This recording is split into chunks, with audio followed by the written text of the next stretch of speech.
subscribe now and press the bell icon. Never miss an update.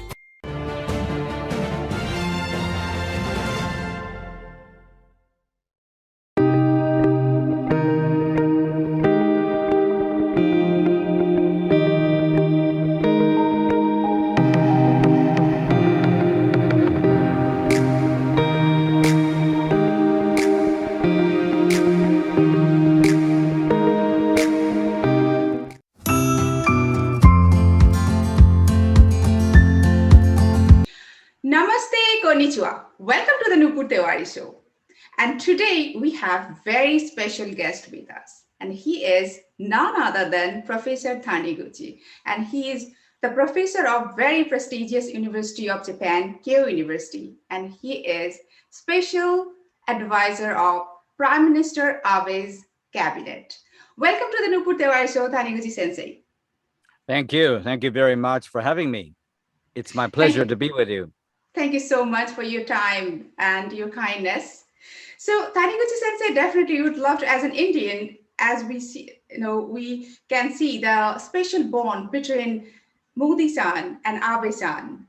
And it is, it just gives us so much happiness and pleasure seeing that two prime ministers, they had that kind of, and definitely they have been having. So that bond, it's like a childhood friend, like they got together. What do you think the secret behind that?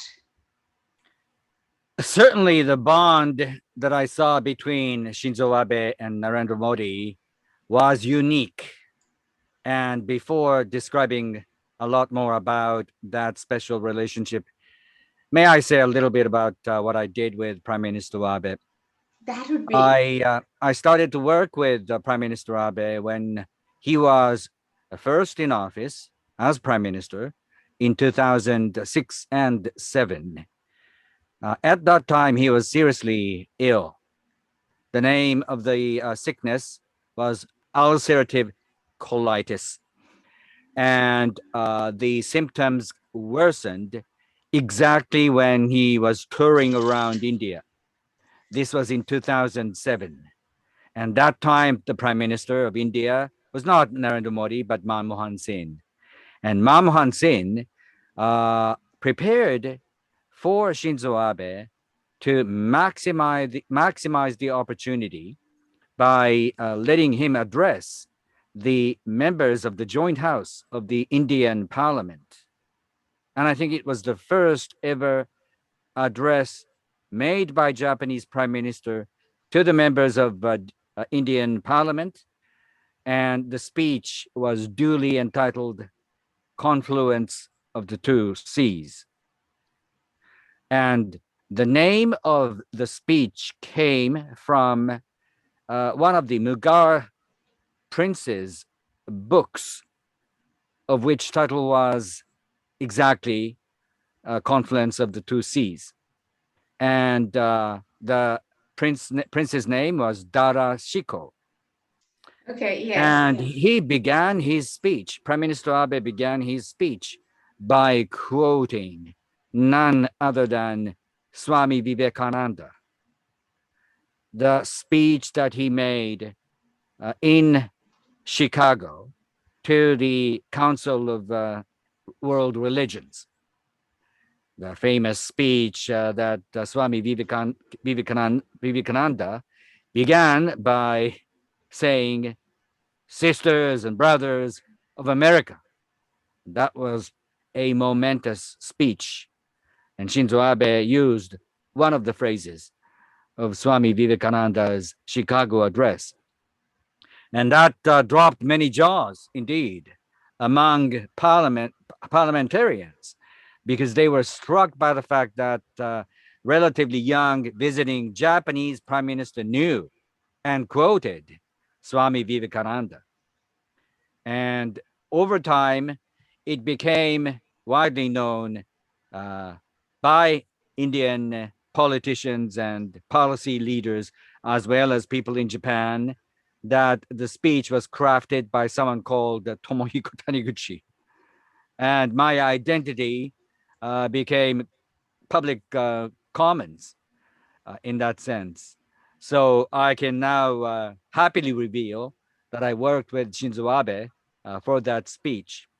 And that speech actually paved the road for bringing about a novel concept of Indo Pacific. Prior to that, you remember that there was a broad geopolitical concept called Asia Pacific. Asia Yes. Pacific does not actually include the burgeoning democracy, burgeoning power of India. So it took Shinzo Abe's intellectual courageousness to widen the scope to include Indian Ocean. And the title, Confluence of Two Seas, was the first attempt to widen the geographic concept to include Indian Ocean. So my point here is Shinzo Abe's relationship with India did not begin with Narendra Modi. It began with Manmohan Singh. Prime Minister Manmohan Singh, when he was in Japan, Shinzo Abe gave a state banquet, and he also addressed the audience there by starting something like there are many leaders whom I have known for some time, but Manmohan Singh is the only leader who I could call my mentor. And fast forward to Narendra Modi's administration. He came to Japan as well, and he went to one of the women's only prestigious colleges from which both the Empress Emeritus and Prime Minister Abe's wife Akie came. And in that campus, on that campus, Narendra Modi gave a speech. And after that, one senior member of the universities stood up and asked one of the usual questions as to how India and Japan should deal with our mutual neighbor. That's a gigantic neighbor, but not democratic neighbor. And to that question, Narendra Modi gave an answer that would impress Shinzo Abe very much as well. Because Narendra Modi said something like the following: Imagine you were in a dark room surrounded by darkness. Would you like to shoot a machine gun to kill darkness? Only a candlelight would do. And that candlelight is democracy. See, this is a wonderful, I don't know how I can say, beautiful remarks about Wow. what democracy is. And that's the kind of straightforwardness and intellectual integrity that Shinzo Abe appreciated very much of Narendra Modi. Uh, Again, when Narendra Modi made a visit once more to Japan, Shinzo Abe brought him to his private villa near Mount Fuji. Yes. And I remember Narendra Modi has been the only foreign leader Shinzo Abe spent some time with in his private villa by fireside, by fireplace. So it's a special bond. But let me just tell you a little bit more. India was the first nation that chose to accept Japanese official developmental assistance when Japan was still struggling with the remnants of war, struggling to grow fast. And a lot of Asian countries did not actually uh, did not actually have willingness to get assistance from Japan, but India came forward to be the first recipient of Japanese official developmental assistance. That was interactive, by the way. Australia, for a long time, resisted selling iron ore to Japan due to the animosity that was very much prevalent among Australians immediately after the war. Again, it was India that came out and said to Japanese industrialists that we would like to sell as much iron ore as you wish. And then when Japan was down many times after the war, and when Japan was in the middle of financial difficulties in the 1990s, a total of 3 elephants came from India to Japan to console the wounded hearts and souls of the Japanese, and especially of children. It was around that time Shinzo Abe's grandfather, whose name was Nobusuke Kishi, who was in power in 1957. He went to India as the first ever post-war Japanese prime minister. And to his surprise, Premier Nehru invited him to address a huge crowd, some 100,000. I think it was the biggest ever audience Nobusuke Kishi had until that time and would ever have throughout his entire life. And standing next to Nobusuke Kishi, Prime Minister Nehru opened his mouth saying, listen, standing aside me is the leader of the nation that I have admired throughout my life. How much effect did it give to Nobusuke Kishi? You can only guess. Japan was still poor, weak, struggling to grow. Nobusuke Kishi was nothing. And yet, Prime Minister Nehru did not hide his appreciation to everything Japanese and what Japan had accomplished at that time.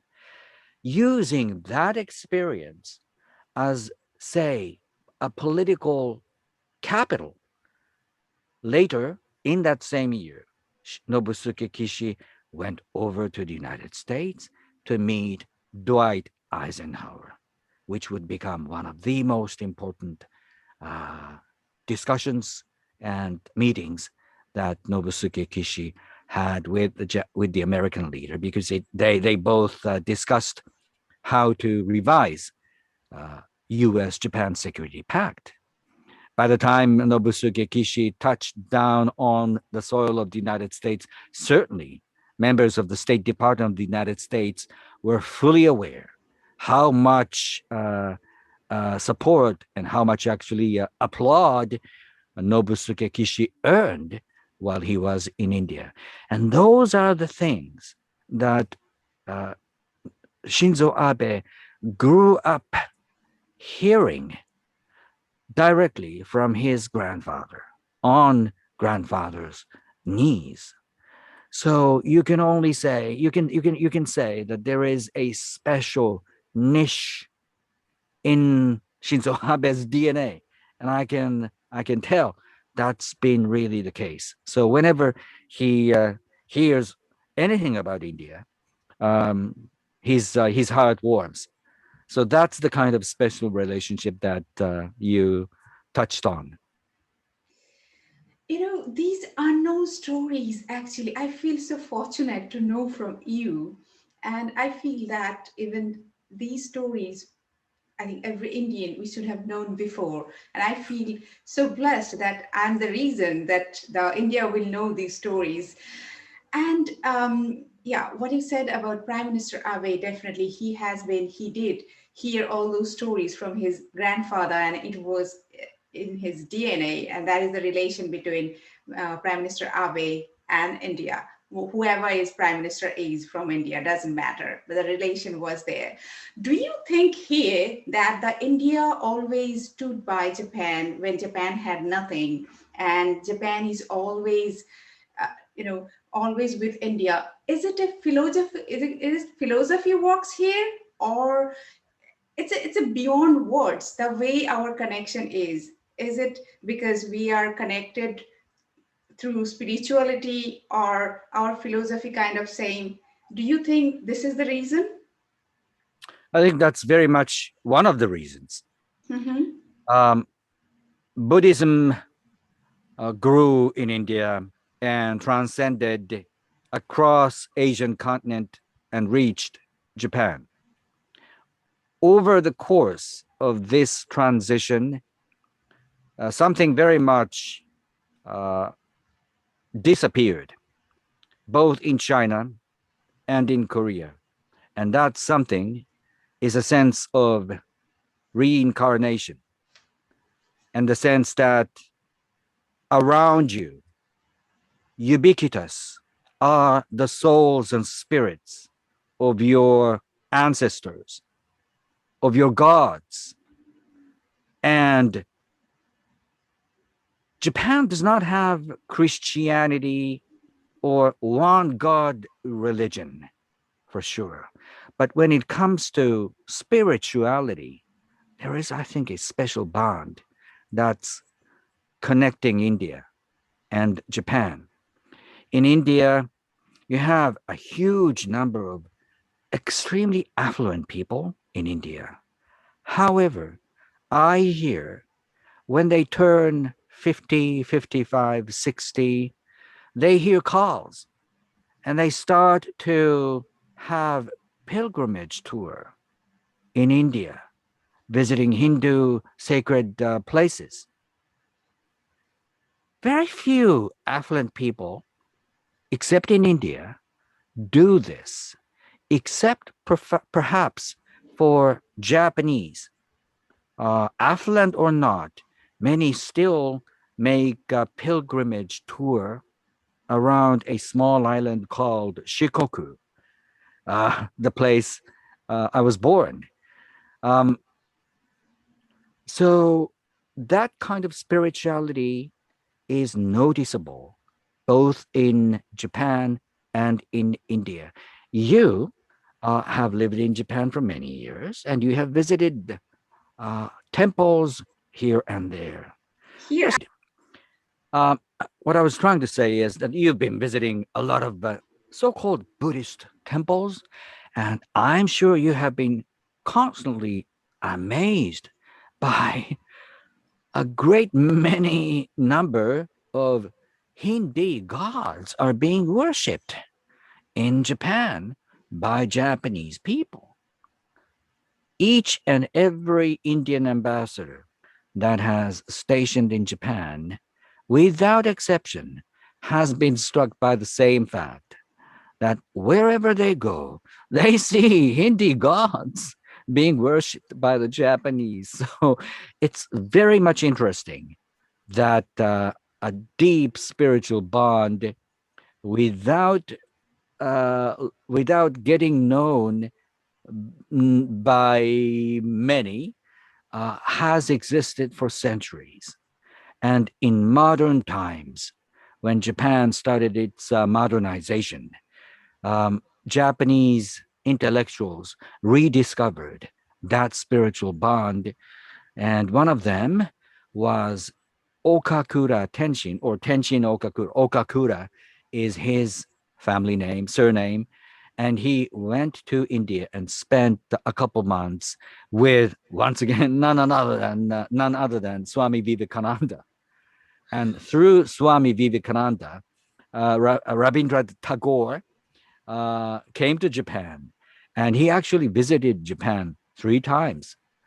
There are many countries in Japan. There are many countries in the world, but Japan is one of those countries that has had Tagore's poetry in publication ever since he visited Japan in the 1930s.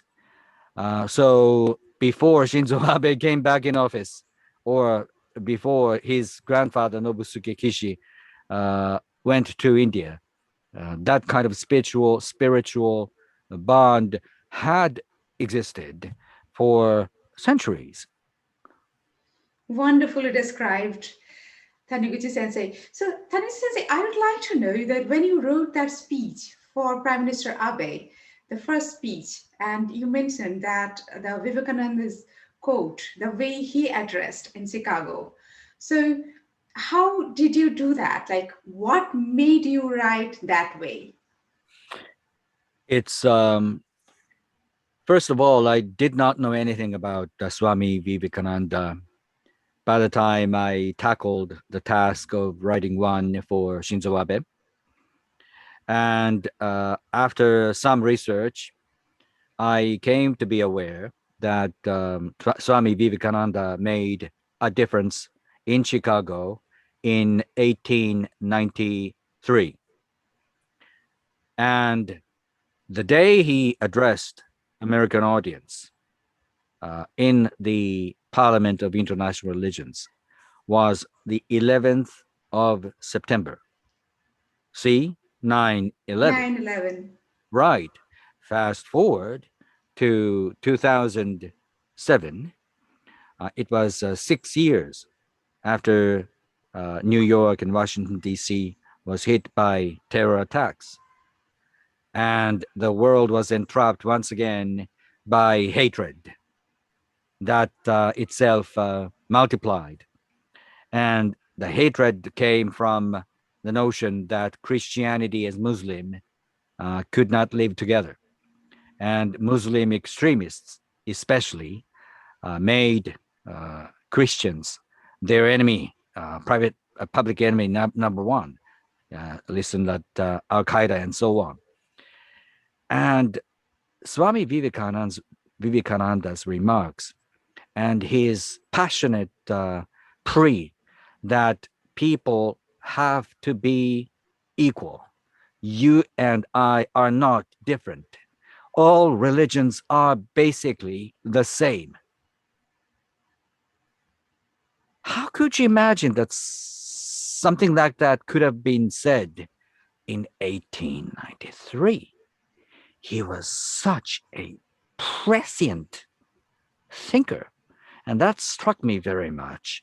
And I thought it was very much a appropriate, more than appropriate, it was very much fit as a quote to begin Shinzo Abe's remarks, because the crux of his speech was to praise the path that Indians had taken by that year 2007 as number one, the world's biggest democracy, bar none, and two, as a nation that has many, many differences in its own diversity, in other words.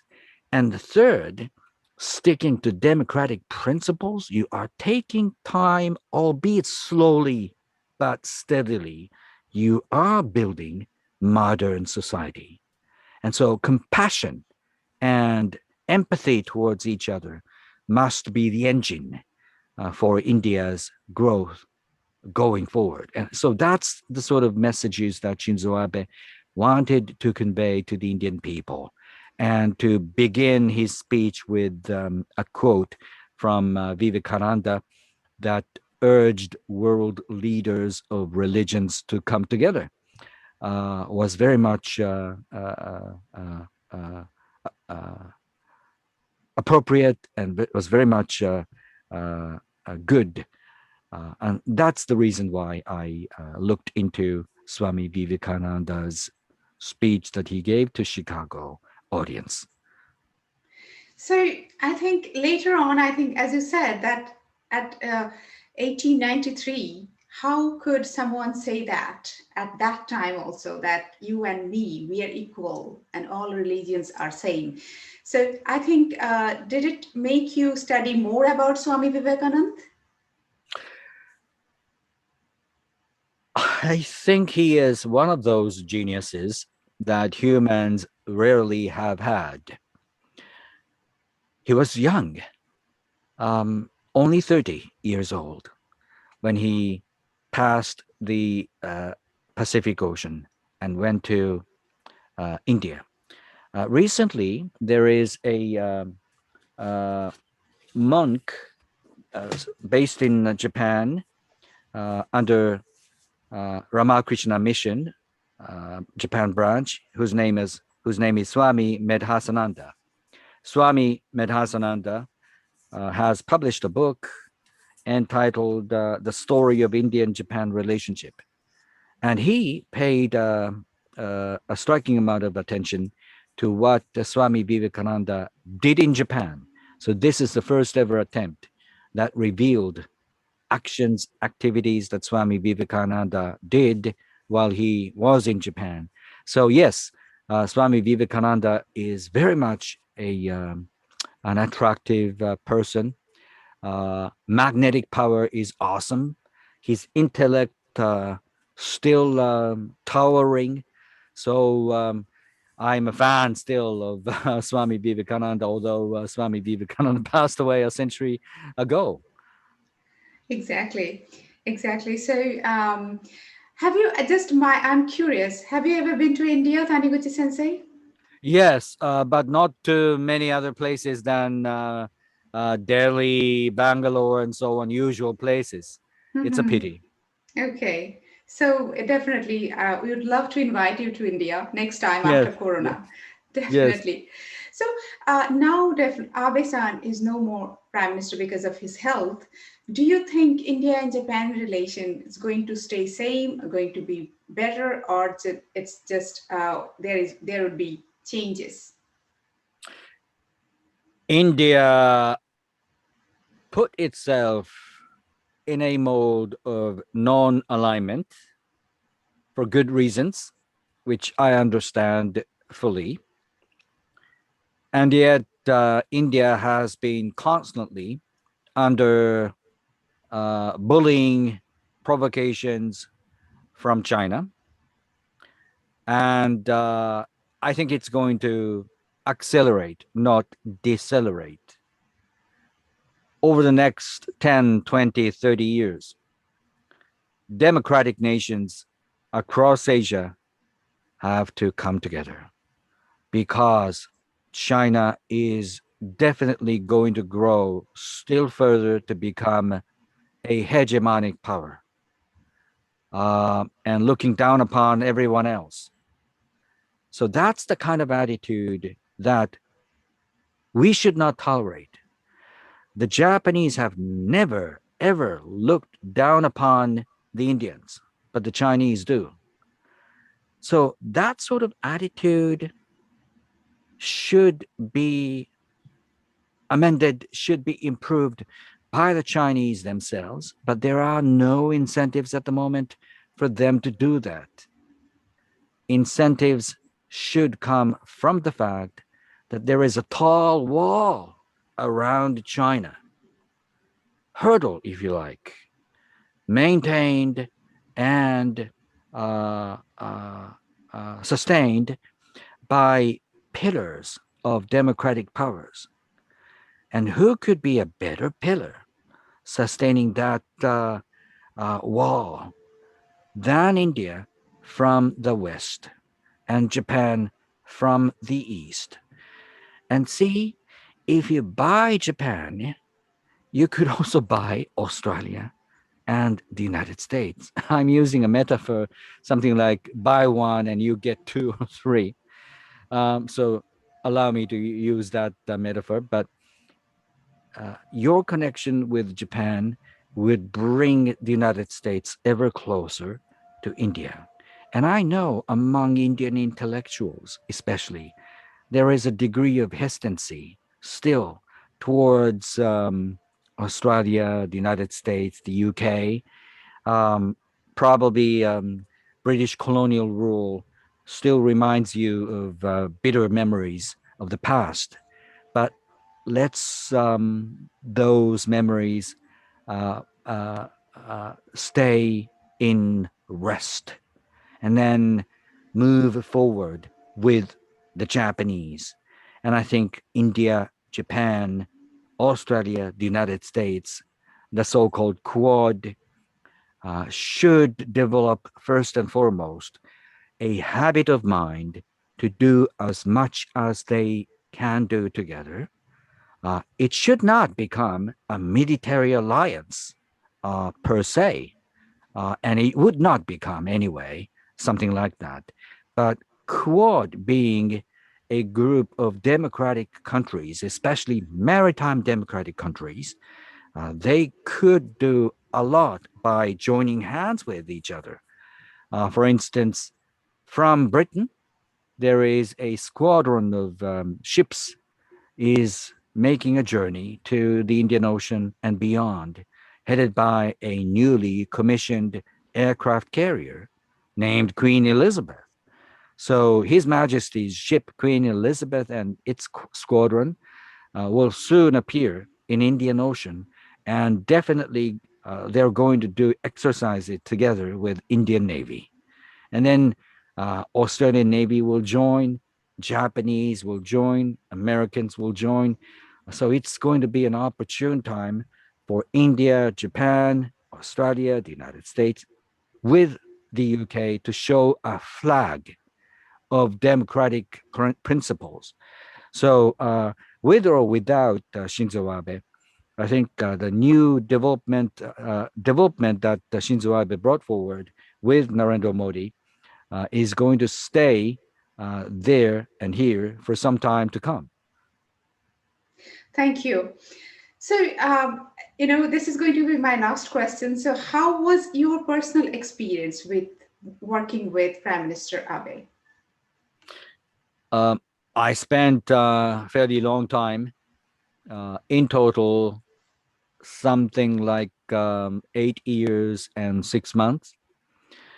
And over the course of 7 years and 8 months, when he was in office second time between December 2012 and September 2020, listen, he never lost temper at all. At any time did he lose his temper.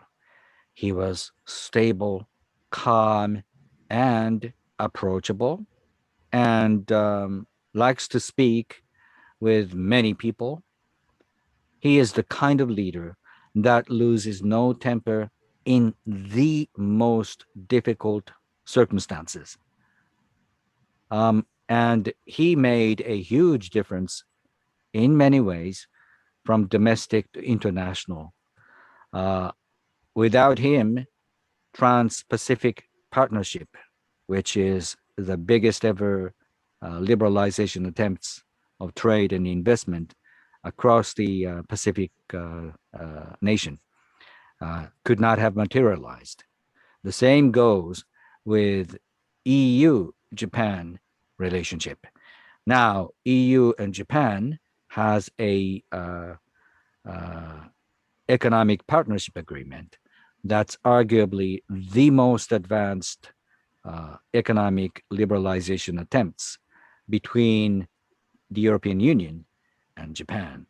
And let me tell you, these two things could not have materialized without their president, which is India Japan Economic Partnership Agreement, that was also forged under the leadership of Shinzo Abe. So he is a visionary politician, statesman, and domestically also, he tackled head on the economic difficulties that had been in place in Japan for more than a decade by revitalizing the kindred spirit of many. It's very much disappointing that now Tokyo Olympic Games and Paralympic Games could not have visitors from abroad. But that is actually one of the accomplishments that Shinzo Abe made by visiting a lot of countries and persuading many leaders that you should grant host cityship to Japan. Everything was for Shinzo Abe to revitalize the morale and spirits of the Japanese, especially young people, because those young people have not actually experienced growth.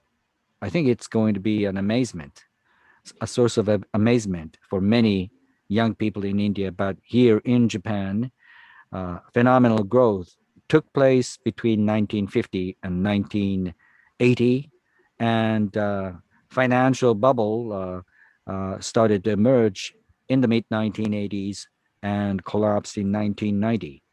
If you were born in 1990, you would become uh, uh, 31. And if you got out of college in 1991, you would be today 51, 52. So that generation, 31, 51, did not experience growth whatsoever. And along with that, their sense of self efficacy also grew smaller. And how can you uh, tell the Japanese people, especially the young, that tomorrow is going to be better than today? The sky is the only limit. So Shinzo Abe, not by design, but by accident, I would argue, had to become cheerleader in chief for the nation, which I think Shinzo Abe did a lot in his administration. And you throughout you enjoyed working with him. Yes, indeed, of course. Although I spent a huge number of sleepless nights because to be a speechwriter with the nation's leader automatically necessitates many days without sleep. So you have written so many speeches for him. Which one do you think your best speech as of now? Um, I have to say, it's not something that my speech. Well, it's a song to be sung by a singer, right? And to write a beautiful beautiful song does not is not conclusive. It ought to be sung, and so Shinzo Abe is the great singer and is the great leader, is the great orator. So it's not my own, but Shinzo Abe did a lot of effort in addressing audiences abroad. If you urge me to say three most important speeches, number one, India's speech, confluence of the two seas, because it gave uh, a notion that Indian Ocean and the Pacific Ocean have to be the one. Second, the one he gave to the Joint House of the U.S. Congress in 2015. Prior to that, U.S.-Japan Security Treaty, although strong, was supposed to be the legacy of the Cold War. And his speech that he gave to the Joint House of the Congress 2015 gave a renewed impetus to the U.S.-Japan Security Treaty, saying that the Security Treaty is there for the future and is there for um, uh, both of the United States and Japan to work together for many, many years to come. So he changed the tone of the debate dramatically. And in between, there was another important one that he gave to the Joint House of Australian Parliament. Uh, uh, and it was in that Australian parliamentary address. He also gave a great impetus to the notion that Australia and Japan would have to work more closely together. So he uh, was a unique Japanese prime minister that set tones for the future by addressing important parliaments in India, Australia, and the United States. So to answer your question, I would say those three speeches were the ones that were most important for Shinzo Abe, but not for me. I'm just a behind the scene worker. Definitely, but definitely, those words really mean a lot. They did carry a lot of weight. And yeah, as you said, Abe-san definitely did his best. But behind that, yes, behind the scene, you did really great work. So thank you so much for joining us today and giving us so much knowledge about India-Japan relation, what happened, which really totally unknown to us. Thank you so much. And You're it was a welcome. pleasure having you and looking forward to have you again with more information and more knowledge about India-Japan. Likewise. Thank you very much for having me once again. Thank you so much. And arigatou gozaimashita and namaste. Namaste.